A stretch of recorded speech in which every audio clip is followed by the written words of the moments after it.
Hey there, y'all, and welcome to today's Daily Down and Dirty. My name is Fairlight. Welcome to Airy Fairy Tarot. All right, y'all, the message today is, life is about to take off. All right, so first we look at where we've been. Where we've been. And I felt like using this Oracle deck. You know, I'm at home today, and I've got some decks I haven't used in a while. So I've got a spread with the tarot and I've got a spread with the oracle. We'll start with the oracle. So we've got expectancy, all these fucking cards. Expectancy, spiritual growth, tantric union, Lalala, inner child, retreat, the mystic, and birth. And, you know, obviously I don't want to spend my time going card by card because that would probably take a while. But I just thought it was beautiful. All of these things that happen in between expectancy and birth. And it's beautiful that the union, you know, usually the union precedes the expectancy. But there's something about a progression going on, and starting with expectancy, going into spiritual growth. It feels like you have been in an activation period. That's it. And with expectancy, it feels like maybe you received a vision for your future, or your soul calls you towards a destiny, towards your purpose, or towards something that you feel is very meaningful for you, whatever that is. And so it begins this expectancy. And, you know, I feel the word fraught. Sometimes when we receive these visions or this urge, and then we start with this expectancy, sometimes we can be fraught with impatience, fraught with, but how do I make it happen? And I really, really relate to that. So I'll take this reading as much as anybody else will. So we move into this spiritual growth. Even if you've been on a spiritual path for decades, there's always new spiritual growth to be had, which is kind of why we receive these impulses towards this growth in the first place. So then this tantric union, you know, that can be literal. If you have a tantric partner to do this magic with, then lucky you. But this could be coming into spiritual union with, you know, your higher self, or however you want to see it. However you want to take it. I do love that there's so much creative energy, and, you know, the union, the tantric union. And then this inner child, like, it's so cute that there's almost like family just here, right here, with this, like we have our own Holy Trinity, but really the Holy Trinity is the Mother, the Father, and the child. So whatever, we've got this here, but this inner child is you. And so, you know, it's alchemy, it's chemicalization. When we begin to usher in these higher spiritual vibrations, you know, we become channels, we become conduits for this higher vibrational frequency. And so then we're bringing it into our physical vessel, our bodies. And, you know, we also store trauma in our bodies. And so this alchemy that happens with this high vibrational frequency, when it meets the trauma inside of us, the toxic beliefs, our you know, past experiences, whatever, it's like, you know, putting water on heat. It begins to boil, it begins to move, and, you know, and it starts to, you know, dissipate that negative energy. But the only way out is through. So it puts us into a spiritual process, an alchemical process, which often can be experienced as the long dark night of the soul. There could be a lot of depression, and so we go into retreat. I said I wasn't going to go card by card, and I lied. Whatever. Then we go into retreat. So it really shows this great progression that maybe many of us have all been undergoing. And if it's been feeling kind of futile, just know that we are getting towards the end. So we go to this retreat, then we've got the mystic. So then there's this attainment of higher wisdom. There's this connection established. I really like that. There's this connection established to your own divinity. And part of that connection, the way I like to preach, is getting to nature. So much, but really, so much part of reestablishing that connection to your own divinity is connecting with the planet, connecting with trees and the earth and the stars and the sky and the sun and the moon and la la la, the wind and the water and the fire and the all of it, the rocks. So we have this mystical awakening, and then that leads to our rebirth or a birth. So it's very much a phoenix energy. And then I love the only card that kind of stood alone was creativity. And so again, it's all creation energy encapsulated in this, but you in this physical life, you get to express that creativity. You get to flow that creativity and really live as one. You know, you are the God, you are the goddess, you are the creator and the creation, and you are the experience of it all. And so very powerful. So then I'm using the gummy bear deck today. And in, you know, obviously in different words and different images, it kind of says a little bit more of the same, kind of gives a different perspective. We've got the Eight of Wands reversed, which feels like stuck energy, stagnation. Then we've got the Seven of Cups reversed, which feels like, you know, different things. I go into this card a bit too much sometimes, but you know, sometimes it can feel like you don't have too many options.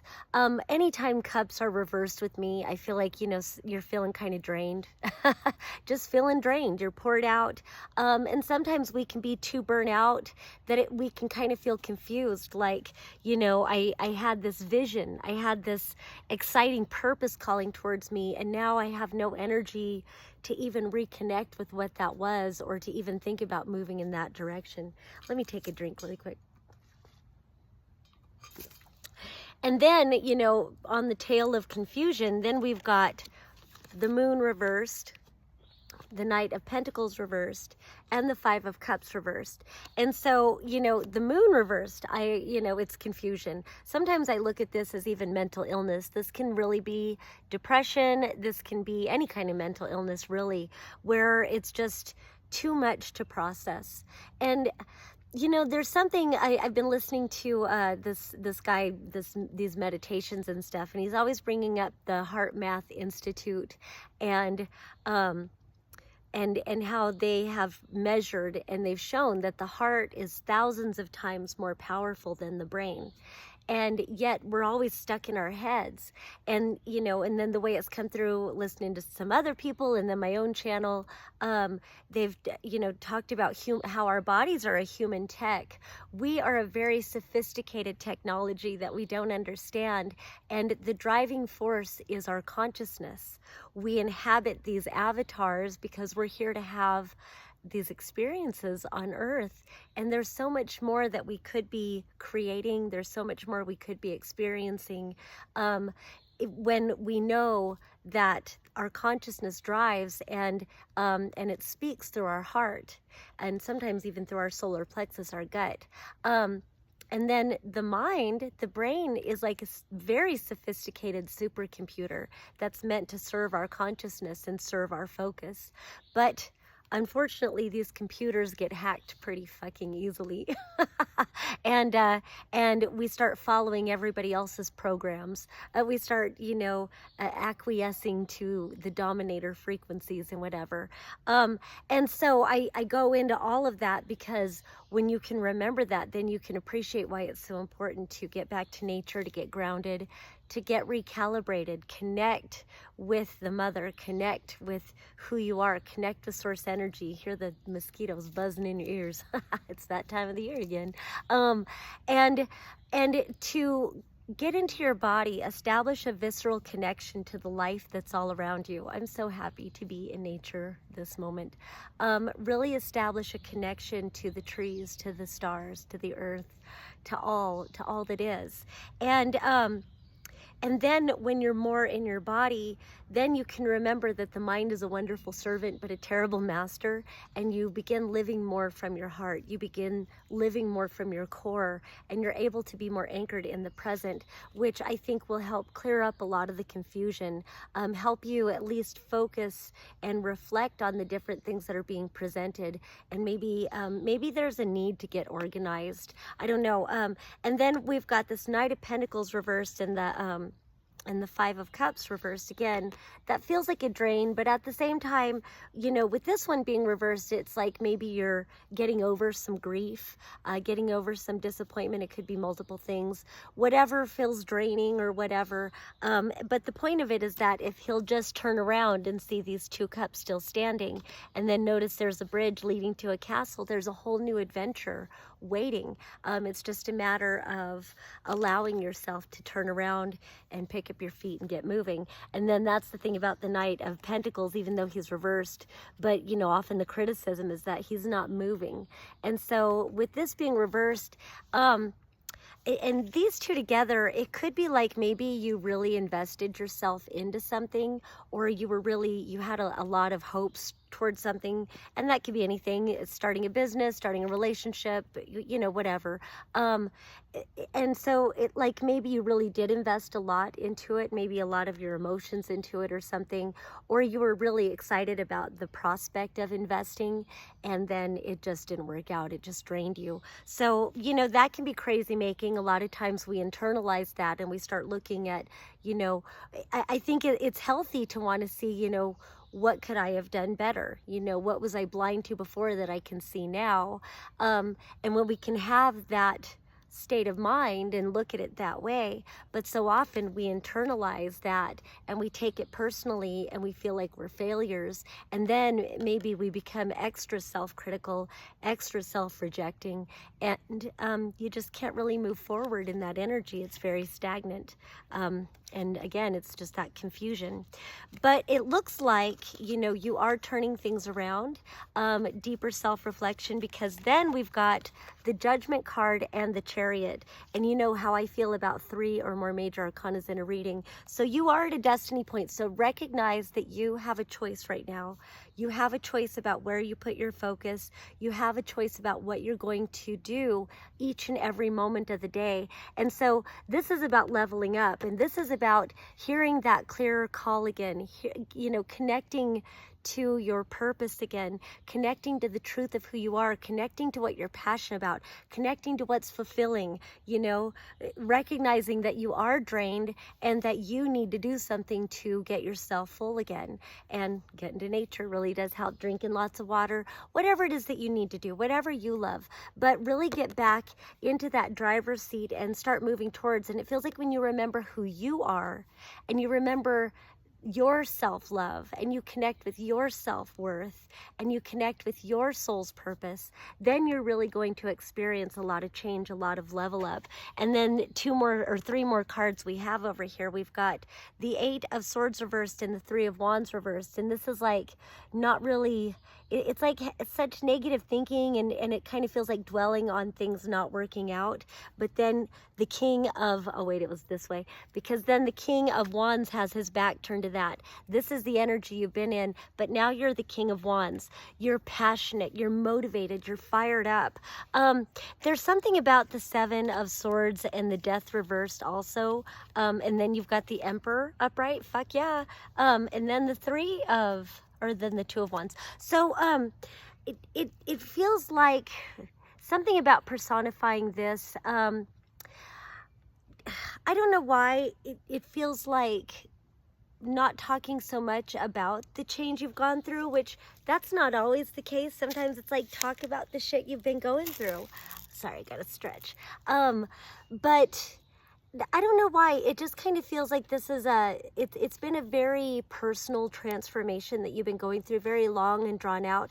And I don't know, something about what you've been going through, and I just get some sort of perseverance off of this for some reason. I guess because the Death is reversed, it feels like it's been a long transformation.